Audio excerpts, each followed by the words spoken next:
Bonjour à toutes et à tous. Je suis ravi de vous retrouver pour cette nouvelle édition de Saint-Benoît l'Actu, votre rendez-vous incontournable pour découvrir les moments forts et les initiatives qui façonnent la commune.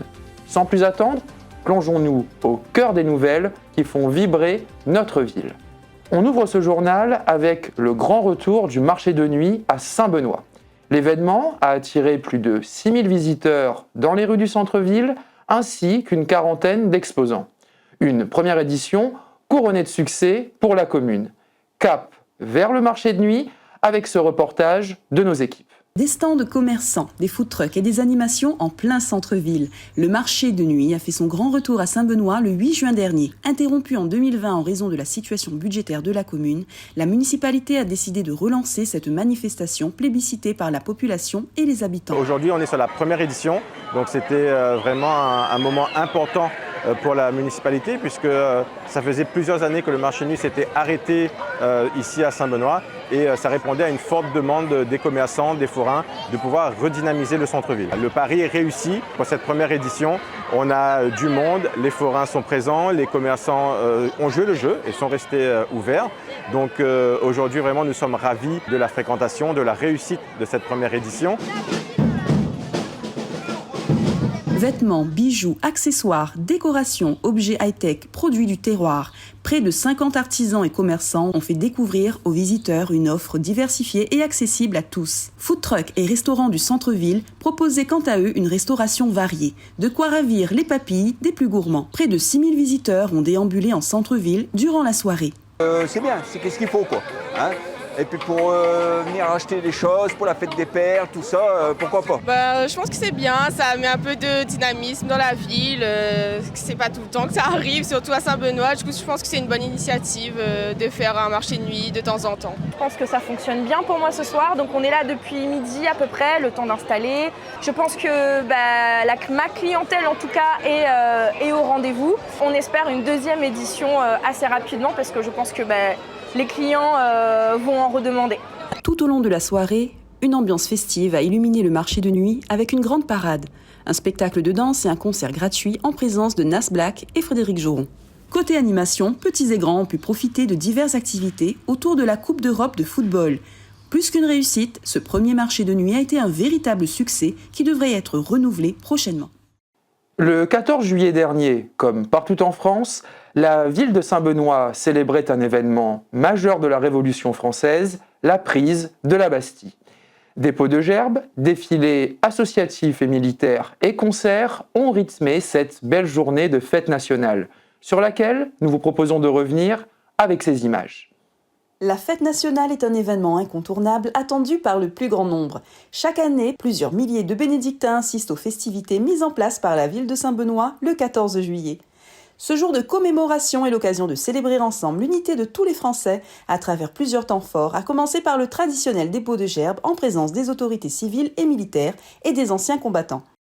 Le 14 juillet, fête nationale, ce qui permet de faire une relation entre toutes les différentes communautés, permettre, comme vous avez aujourd'hui à Saint-Benoît, le défilé militaire, toutes les associations de Saint-Benoît. Pour nous, c'est un excellent et un beau moment de partage. Depuis plus de 40 ans, la ville organise chaque année, à l'occasion de la fête nationale, un défilé institutionnel rassemblant plus de 3000 membres associatifs en centre-ville. Un moment privilégié pour les forces vives du territoire. Pour moi, la fête nationale, c'est un moment important en tant que femme pour représenter la diversité et l'acceptation de soi. Donc bisous à tous. C'était important de représenter notre association à la ville de Saint-Benoît et représenter tous nos champions. Donc voilà, le défilé, c'est comme nous y entendent, une bonne ambiance, ils chantent, ils dansent. Le 14 juillet, c'est aussi le moment de se rassembler et de faire la fête en famille ou entre amis à l'occasion d'un grand concert gratuit. Cette année, un plateau musical 100% féminin était proposé au public. On est venu avec le Cap bébé et que l'association JSP. Avec les potos, la famille, c'est très bien dans l'ensemble. Et après, on attend un peu les concerts et tout. Pour l'instant, le défilé, c'était bien. La musique, l'ambiance est incroyable. En milieu de soirée, un magnifique feu d'artifice est venu illuminer le ciel bénédictin, de quoi mettre les étoiles dans les yeux des enfants. Ce fut un moment historique pour la Réunion et pour Saint-Benoît. Notre commune a eu l'immense honneur d'accueillir la Flamme olympique sur son trajet vers les JO de Paris 2024. Des milliers de personnes ont assisté au relais de la flamme, une tradition ancestrale des Jeux Olympiques et un grand moment de fête populaire. Reportage. Le 12 juin dernier, l'esprit des Jeux a soufflé sur La Réunion. 8 communes de l'île ont accueilli le relais de la flamme, une tradition ancestrale qui nous plonge dans les racines des Jeux Olympiques. Attachée à développer et à promouvoir le sport sur la commune, c'est tout naturellement que la ville de Saint-Benoît s'est associée à cet événement national. On a souhaité, au niveau de la municipalité, recevoir et accueillir cette flamme parce qu'il s'agit encore une fois d'un événement mondial, historique. Et donc il nous a semblé effectivement important de pouvoir organiser cet événement et en faire profiter à toute la jeunesse bénédictine, mais de manière plus large, à toute la population de Saint-Benoît, pour qu'ils puissent se dire un jour, ils ont vu la flamme olympique ici dans leur commune. Durant plus d'une heure, 16 porteurs se sont relayés dans les rues du centre-ville bénédictin en portant fièrement la flamme olympique, symbole de paix, de l'unité et de la sportivité. Qu'ils soient athlètes de haut niveau, sportifs amateurs, personnalités publiques ou bénévoles associatifs, pour chacun d'entre eux, ce moment restera gravé à vie dans leur mémoire. Pour moi en tout cas, c'est une fierté que la flamme olympique passe à Saint-Benoît, parce que j'ai grandi ici, j'ai vécu ici, et ça fait du bien. Ça montre que c'est pas une commune perdue non plus, et c'est une fierté pour moi de voir qu'il y a des gens qui viennent, qu'il y a des événements à Saint-Benoît et tout, c'est plaisant à voir en tout cas. Cet événement sportif est aussi un grand moment de fête populaire. À divers endroits du parcours, des animations sportives et culturelles étaient proposées au public grâce à l'implication des associations. L'occasion de donner aux bénédictins un avant-goût de ce bel événement qui démarrera le 26 juillet prochain, soir de la cérémonie d'ouverture des Jeux à Paris.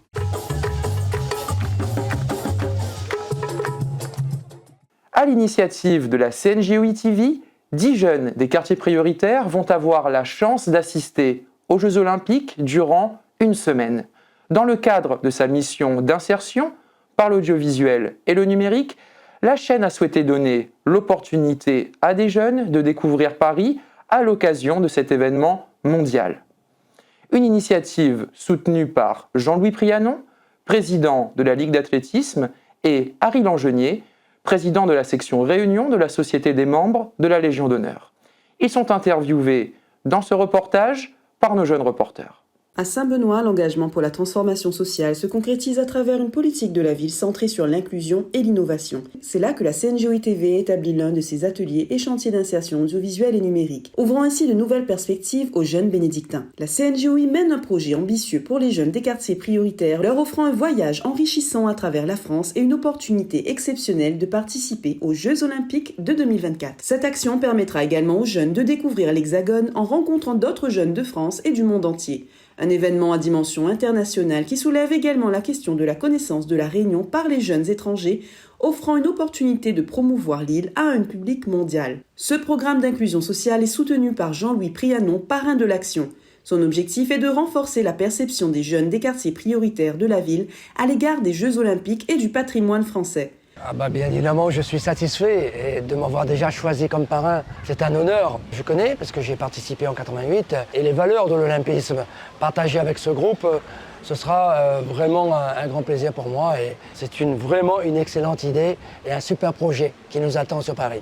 En partenariat avec la Légion d'honneur section Réunion, représentée par son président Harry Langenier, cette initiative promeut des valeurs d'excellence et de solidarité. La Légion d'honneur souhaite simplement contribuer à bien développer cet épanouissement de cette jeunesse en découvrant les différents sites sportifs auprès des autres jeunes, donc de la métropole, mais également les autres jeunes à l'international. Deuxième valeur que l'on pourrait mettre en avant, c'est tout simplement la solidarité sociale. Les jeunes reporters auront ainsi l'opportunité unique de partager cette expérience à travers la chaîne TV Jeunesse, contribuant ainsi à mettre en lumière cette démarche inspirante et porteuse de valeurs pour la jeunesse. On reste à Paris pour évoquer cette fois les sportifs bénédictins qui ont été qualifiés pour participer aux Jeux Olympiques et Paralympiques de 2024. La ville de Saint-Benoît est en effet fière de compter parmi ses sportifs émérites 2 athlètes bénédictins qui représenteront la France et la Réunion aux JO de Paris. Il s'agit de Marine Boyer en gymnastique et de Gaëlle Rivière en cécifoot. Nous les suivrons évidemment avec beaucoup d'attention durant leur aventure olympique.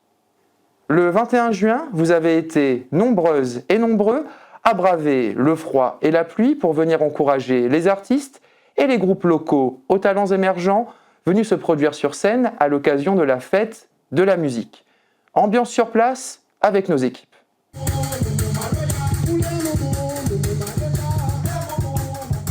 En ce début d'hiver austral, toutes les conditions étaient réunies pour faire monter la température à l'occasion de la fête de la musique. Jusqu'à 23h, des centaines de personnes ont déambulé dans les rues du centre-ville bénédictin avec un but précis, s'amuser. Comme c'est la fête de la musique, je souhaite bonne fête de la musique à tout le monde. Pour la deuxième année consécutive, la ville de Saint-Benoît proposait au public 3 scènes musicales en collaboration avec l'Olive Bleue Café et le Bicyc.